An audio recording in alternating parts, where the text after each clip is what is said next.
as far as prove, I just think for me personally, just trying to go out there and just be the best player I can be every night, both as far as my game, but also just mentally, just staying present and things of that nature. Like knowing that the end is soon. Not taking. What is the first word that comes to mind when you hear these NBA names? LeBron James. Goat. Steph Curry. Shooter. LaMelo Ball. Funny. Nikola Jokic. Horses. And Luka Doncic. Goat Jr. The owner of the Lakers just looked into the future and made a brutal final decision. In a private meeting that's now been revealed, billionaire Mark Walter laid out a cold, hard truth to his inner circle. When the 2026 season tips off, some of the Lakers' biggest names will be gone.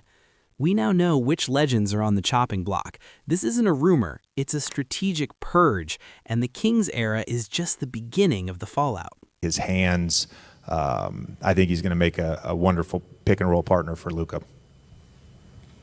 Hey guys, JJ, I guess I'm wondering, through your conversations this offseason pertaining to Tom Brady and Bill Belichick, how much does having a young partner like Luka, a savant basketball player, how much will that weigh into your decision as you go forward with this season? As far as how long I go in my career? How long you in your career, right?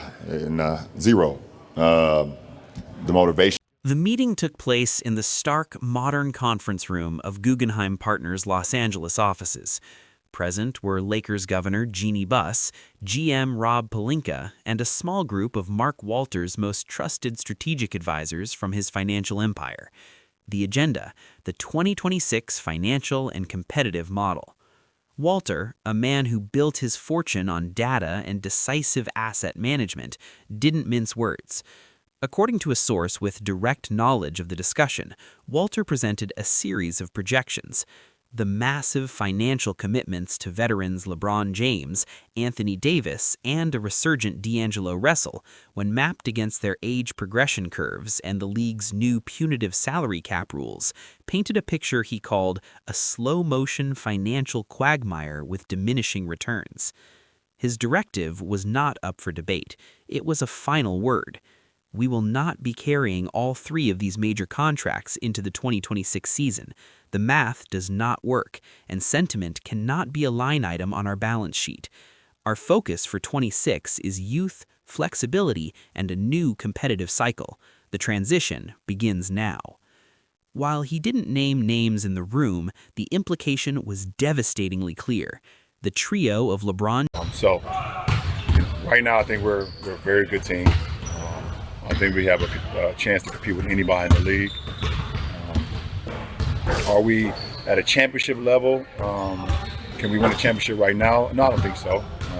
But that's good because we have so much room to improve, and we also just added. I told JJ, I say, if it was not LeBron James at the end of that alley-oop, I would be right there sitting next to you. He started laughing. It was just a fact, because I'm like, yo, I threw it out of bounds. I threw the ball out of bounds. I'm like, yeah, it was. Mark Walter's final word was not an edict for a single shocking fire sale that would crater franchise value and incite fan rebellion. Instead, sources describe a meticulous, phased, three-pronged strategy developed by Walter's advisors in conjunction with Rob Pelinka, a plan designed to manage narrative, maximize asset return, and execute a soft landing for the dynasty. The most sensitive operation involved LeBron James. The goal was a mutual, magnificent farewell. The Lakers, leveraging Jeannie Buss's relationship with LeBron and Rich Paul, would begin framing the 2025-26 season as a de facto victory lap. Discussions would gently steer toward a narrative of LeBron opting out to either join his son, Bronny, wherever he lands, or to pursue a final season in a ceremonial homecoming in Cleveland. The organization would pledge to retire his jersey, build a statue, and celebrate his era lavishly if he agreed to a smooth, non-confrontational exit on their timeline. The leverage? The promise of an untarnished, glorious legacy chapter versus the messy alternative of a trade or a public feud. This was a velvet-gloved but iron-fisted approach to parting with the king. Anthony Davis, still a top 15 player when healthy, was viewed not with sentiment but as their most valuable trade chip. The strategy was to have him enter the 2025-26 season healthy and dominant, hopefully as an all-NBA performer. Then, at the peak of his value, the Lakers would quietly make him available at the 2026 trade deadline or the ensuing offseason. The target? A package centered on a young, franchise-caliber star, 22 to 25 years old, plus multiple unprotected first-round picks from a desperate contender. Walter's mandate was to convert Davis from a high-maintenance... He can play several more years. I don't think it's the physicality, it's the physical aspect of it. I think it's where you're at mentally. You know, I think with all these guys, I think we put so much on the individual, but there's a lot of layers to success as an individual. And I think when you think about him per se, there's a lot of decisions that has to be made. Get to the words that he said. Let me just paint a picture of what that locker room was like. So the Warriors PR was coming over and saying, Jordan, could you please talk post-game? He seemed a little reluctant. You could tell that he was very frustrated. No corporate strategy, no matter how meticulously crafted, can account for human insecurity and the porous nature of a sports franchise. Within 2 weeks of the private meeting, the core thrust of Walter's plan, the intentional parting of ways with LeBron James, was leaked to a prominent NBA insider. The report was carefully worded, citing high-level Lakers sources and framing it as a future-focused mutual understanding, but the headline was a dagger. Lakers, LeBron James headed for graceful exit after 2026 season, sources say. The fallout was instant and volcanic. For LeBron James and Rich Paul at Clutch Sports, this was not a graceful heads-up. It was a brutal, preemptive strike. It was the franchise trying to control the narrative of his departure years in advance, boxing him into a farewell tour narrative while he was still actively seeking championships. The perceived disrespect was profound. Sources close to LeBron describe a mood of cold fury. The leverage the Lakers hoped to wield, the promise of a statue and a legacy celebration, now felt like a condescending pat on the head. In their view, the Lakers had broken the first rule of dealing with a king. You do not announce the end of his reign before he has decided to abdicate. Inside the Lakers facility, the leak caused paralyzing tension. For Anthony Davis and D'Angelo Russell, seeing LeBron's fate laid out so clinically was a chilling preview of their own. Trust, the already fragile currency of a struggling team, evaporated. Why would Davis bust his body night after night to increase his trade value for a franchise planning to ship him out? Why would Russell buy into a system when he knew he was viewed as a salary shed? The locker room, once a sanctuary, became a place of silent calculations and sidelong glances. The grand strategy, designed for a smooth transition, had instead poisoned the present. Publicly, the Lakers and LeBron's camp entered a dance of tense, contradictory statements. Rob Pelinka called the report premature and not reflective of our ongoing conversations with LeBron, who is a pillar of this organization. Rich Paul, in a masterclass of subtext, told a reporter, LeBron's focus is on winning a championship. He doesn't control headlines, he controls his destiny. He'll decide his future when he's ready. The message was clear. Yeah, I think we've talked before. The first thing we want to do in terms of LeBron and his future is just give him absolute respect to choose his story with his family in terms of how many years he's going to continue to play. He's earned that right. Yeah, and I've thought this for a long time, even going back to college. Like, I feel like people just don't really know basketball. And you can be one of the biggest, media guys. With the carefully laid strategy now publicly smoldering and the franchise's clubhouse culture in tatters, Mark Walter did not convene another meeting of the full brain trust. He summoned one man, Rob Pelinka. The meeting, described by a source familiar with its dynamics, was not a collaborative session. It was a performance review, an audit, and an ultimatum delivered in the sterile, high-pressure environment of Walter's private office. Walter's approach was that of a fund manager reviewing an underperforming asset. He presented data, not just basketball stats, but engagement metrics, jersey sales projections post-LeBron, and sophisticated financial models showing the crippling luxury tax repercussions of running it back with the same core. "You are the president of basketball operations," Walter is reported to have said, his tone devoid of the sentiment that often colored Jeannie Buss's interactions. "Your operational task is to execute the strategic pivot we agreed upon. The parameters are clear. The headline risk is now yours to manage. The emotional state of the players is a variable for the coaching staff. Your mandate is the fiscal and competitive viability of this franchise for the 2027 season and beyond."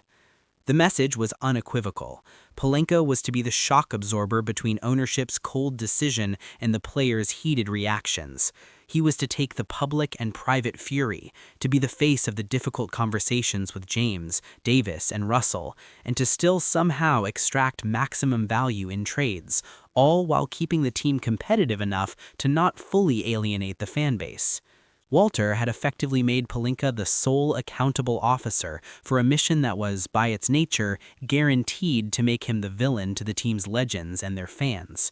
It was a brutal assignment, designed to insulate Walter and the ownership group from direct blame. Pelinka, a former agent known for his relationship building, now found those relationships weaponized against him. His subsequent meetings with the star trio were agonizing. With LeBron and Rich Paul, the discussions were a diplomatic minefield, attempting to walk back the perception of the leak while still subtly reinforcing the mutual legacy framework.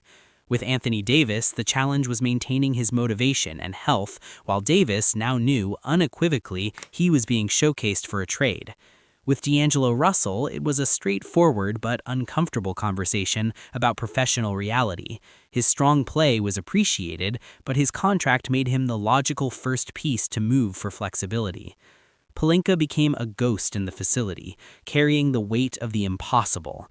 The players saw a messenger. This year, I'm just like super invested because like you just said, I don't know when the end is, but I know it's a lot sooner than later. So, just being super appreciative of the fact that I could come up here, do another media day, and talk to you guys, and do all this stuff around here. So, just excited about the journey and whatever this year has in store for me. LeBron, along those lines. But how many dudes do you think are just playing basketball just because they're tall and they're just like, well, like I do have this opportunity to have this like lavish lifestyle, or there's a high ceiling on it? People go to school to be this, and The stars of the Los Angeles Lakers were not mere commodities to be traded or phased out. They were some of the most powerful, brand-savvy operators in professional sports. Faced with Mark Walter's exposed corporate blueprint and Rob Pelinka's strained diplomacy, they did not unite for a public mutiny. Instead, they executed a series of calculated individual gambits designed to seize control of their own narratives and, in some cases, deliberately complicate the Lakers' cold-blooded plans. LeBron James and Rich Paul understood that the Lakers' greatest weapon was the farewell tour narrative, so they preemptively stole it and changed the channel. During a post-game press conference after a 40-point performance, LeBron was asked about his future. He smiled. "My future? Man, I'm thinking about the future of the game. I'm focused on my production company, on the podcast with JJ, Redick, on building up the next generation. The court is just one piece of the puzzle, you feel me?" He then seamlessly promoted his new documentary series on the history of the point guard. The message was a masterstroke. He reframed the discussion from, "Is this your last Lakers season?" to, "Basketball is just one division of my empire." He made the Lakers' timeline seem small, parochial, and irrelevant. He wasn't clinging to the throne, he was demonstrating he had already built a bigger castle next door. Anthony Davis chose a different, more insidious form of resistance: perfect, passive-aggressive professionalism. He began playing some of the most consistently dominant, healthy basketball of his Lakers tenure. He was an All-NBA lock, a Defensive Player of the Year candidate. But in interviews, he became a ghost. He gave bland, non-committal answers about the team's long-term outlook. When asked directly about the trade rumors, he'd say, "I only worry about what I can control. I'm here to play basketball for my teammates." By maximizing his on-court value while completely withholding his emotional investment and any verbal commitment to the franchise, he turned himself into the ultimate high-stakes poker hand. The Lakers wanted to trade him at peak value, but by playing this well and being this publicly detached, he was forcing them into an impossible corner. Trading a top 5 player in the league who was giving them everything on the court would look like unforgivable sabotage to the fans, not savvy asset management. What kind of role do you take on, being the captain, being one of the leaders, in either reinforcing what the coaching staff is doing, or just keep doing what we want to do. Keep showing up to work and putting the time in and implementing what the coaches want to do, and staying positive. No matter what's going on the floor, there's always ways we can get better. I grew up a fan of basketball, and if I had the opportunity when I was a kid to, go watch somebody in person and potentially get an autograph, I would have wanted that. So I think that's why I'd take the time to try to sign everybody. The sophisticated power plays and narrative wars could not insulate the Lakers from the simple, brutal arithmetic of the standings. As the 2025-26 season wore on, the toxic atmosphere, a mixture of strategic alienation, personal uncertainty, and fractured trust, translated directly to the court. The team, a collection of brilliant individuals playing for divergent futures, lacked cohesion. Defensive rotations were a step slow, late-game execution was selfish or hesitant, the losses piled up. A team built to contend found itself battling in the play-in tournament zone, a purgatory that vindicated no one. This slump was the crucible that tested every strategy. For Mark Walter, the losing season was not a tragedy, but a painful validation. His financial models had predicted diminishing returns. The standings now confirmed it. It strengthened his hand internally, allowing him to frame the planned roster teardown not as a cold-hearted business decision, but as a necessary basketball correction. The current model is not working could now be his public and private mantra, backed by evidence. For the players, losing was the kryptonite to their leverage. LeBron's transcendent empire narrative rang hollow as the Lakers floundered.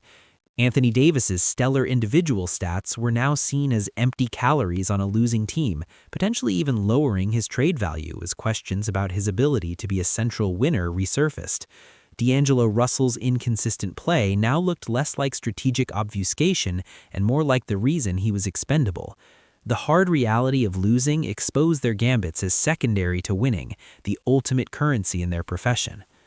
The season's end was not dramatic but funerary.